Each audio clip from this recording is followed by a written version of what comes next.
जोहार में प्रगति अग्रवाल और आप मन देखा तो News+21। चलो एक नजर डाल थन संझा के खबर में। सिद्धूला राहत सुप्रीम कोर्ट 25 फरवरी तक बर मामला ला करी से स्थगित। बंगाल में फिलहाल नहीं खुली प्राथमिक स्कूल, मोहल्ला में 2 घंटा चली पढ़ाए शिक्षकालय, मिलही mid day meal. Rahul Gandhi हकरिस छत्तीसगढ़ अमर जवान ज्योति के शिलान्यास। गाजियाबाद में बीएसपी सुप्रीमो मायावती के चुनावी जनसभा। मेरठ मंडल के सबो 28 विधानसभा सीट ला साधे के कोशिश। राजस्थान में लाठीचार्ज ले नाराज भाजयुमो कार्यकर्ता के अनोखा विरोध। रायपुर में राहुल गांधी ला दिखाए गई काला झंडा, काफिला के करीब पहुंचिस भाजपाई, पुलिस खींचिस तो शर्ट फटीस, किसान करीस पैदल मार्च। 10 फरवरी ले शुरू हो ही रणजी ट्रॉफी के टक्कर, बीसीसीआई जारी करी शेड्यूल और टूर्नामेंट के फॉर्मेट।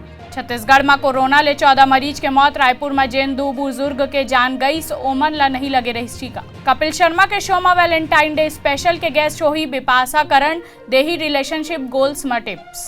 सीरिया में अमेरिकी स्पेशल ऑपरेशन में मारे गई साम नागरिक संदिग्ध लड़का ला बनाए गई निशाना। ऐसे ही तमाम जानकारी बर हमारे चैनल ला लाइक और सब्सक्राइब करना जन भूलू और नोटिफिकेशन बर बेल आइकन घलो दबाहू।